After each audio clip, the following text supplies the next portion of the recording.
السلام عليكم ورحمة الله وبركاته. ازيكم يا أجمل متابعين في الدنيا؟ عاملين ايه؟ يا رب تكونوا دايما بخير وصحة وسعادة. يلا بينا بقى كده مع بعض نعمل أكلة كده خفيفة جدا بقى في الحر القارس دوت. يعني حاجة جميلة جدا وخفيفة وفي نفس الوقت بسيطة ومش مكلفة وبطريقتها حلوة أوي أوي أوي وسهلة. مش هتاخد منك كلها على بعضها كده نص ساعة أو يعني إن زادت في السوا هتبقى ساعة بس يا دوبك. خلاص، هي اسمها ايه بقى؟ الويكا. الويكا دي بالباميه الجميله كده بقى في الصيف دوت، حلوه قوي قوي وخفيفه. يعني اخف من اللي هي بتبقى ايه بالصلصه.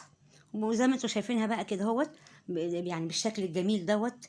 يعني والريحه عايزه اقول لك تتاكل كده ايه، يعني بسرعه كده وحاجه حلوه قوي قوي. او يلا بينا بقى نسمي الله ونصلي على رسولنا الكريم ونخش نشوف المكونات والطريقه.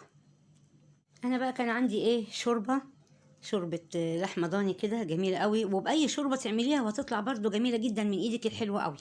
يعني شوربة لحمة، شوربة لحمة عادي، شوربة ضاني، شوربة فراخ، اللي انت عندك اللي انت حباها. الشوربة بقى دي انا عندي ايه كل توابلها فيها طبعا، ملحها وفلفل وكل ايه الحاجات بتاعتها. حطيت بقى عليها بصلاية كبيرة كده مفرومة ناعم، وكمان طماطماية كبيرة مفرومة ناعمة برضو، عشان الويكا دي عايزه الحاجات اللي كلها ايه بتبقى ناعمه، عشان ما تبقاش ايه في بقك كده وانت بتاكليها مخرفشه كده. وكمان عليها معلقه توم برضو مفرومه ناعمه. كل دول هتحطيهم في الشوربه بعد ما تغلي. يعني الشوربه بعد ما تغلي هتحطي فيها بقى ايه الحاجات دي كلها اللي انا قلت لك عليها، وتسيبيها بقى ايه تغطيها بس تواربيها. تسيبيها بقى لما ايه يعني بصي 10 دقايق بس او ربع ساعه بالكتير، كل ده هيغلي مع بعضه عشان يستوي بقى ايه البصل مع الطماطم مع الشوربه الحاجات دي كلها. وانا كنت بقى عندي ايه بقى الباميه، كنت انا جايباها غسلاها ومقطعاها رفيع كده زي ما انتوا شايفينها وحطاها في الفريزر.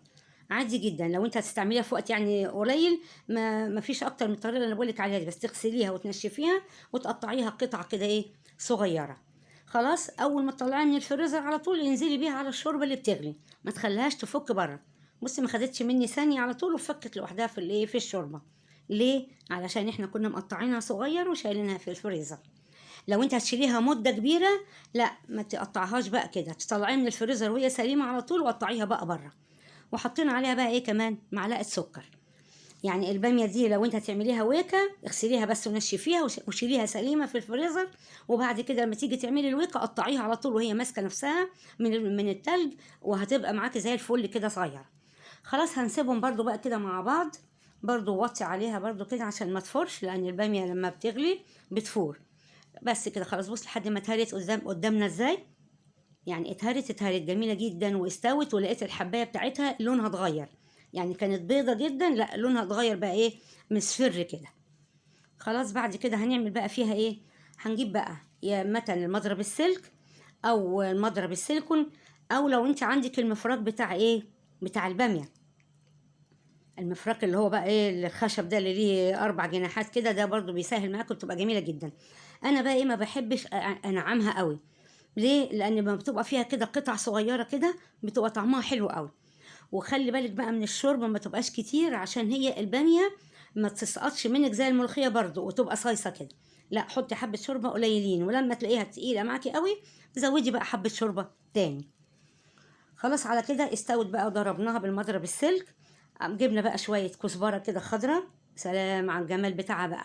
وقرني فلفل حامي، لو انت برضه مش بتحب الحامي استبعديه. انزلي بقى عليهم كده بيهم على الويكة، وهي على البوتاجاز برضه بتغلي. ليه بقى؟ عشان كل دول يتجانسوا معاهم ويغلوا. خلاص على كده. وكنا بقى حطينا فيها ايه كمان معلقة سكر، عشان معلقة السكر دي بتعادل الحموضة بتاعت الطماطم. جبنا بقى معلقة سمنة بلدي، او برضو اللي متاح عندك، بس هي بالسمنة البلدي بتبقى ريحتها جميلة جدا. والشوربة دسمة كمان بتدي طعم خطير خطير. حطينا بقى فيها معلقة برضو توم مفروم ناعم، وحطينا عليها معلقة كزبرة بودر. ويا دوبك هنديها اللون الذهبي الفاتح. ليه؟ عشان زي ما انا قلت لكم كده في اغلبيه الفيديوهات، بان التومه بالذات لما انت بتزيدي عليها في التحمير او في التشويح بتمرر. لكن لما بتديك اللون الذهبي كده الفاتح الجميل دوت بتبقى طعمها حلو قوي قوي وخطير. خلاص اهو كده بعد ما اصفرت بس يا دوبك اديتنا اللون الذهبي ده الفاتح. هنعمل بقى فيها ايه؟ هناخدهم دول بقى كلهم قبل ما قبل ما يعني قبل ما تزيد السوا بتاعها في الطاسه. خلاص طفينا عليهم ورحنا على طول على الويكه ونزلنا بيهم.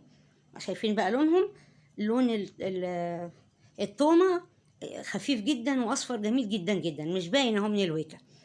خدت بقى معلقه وحطيتها في الطاسه برده مكان التومه دي ونزلت الباقي. قلبيهم تغلي معاكي بس دقيقه تاني زي ما شايفين بقى كده. بصوا فيها قطع حلوه صغيره ازاي، مش ناعمه قوي ولا ولا لسه زي ما هي حالها.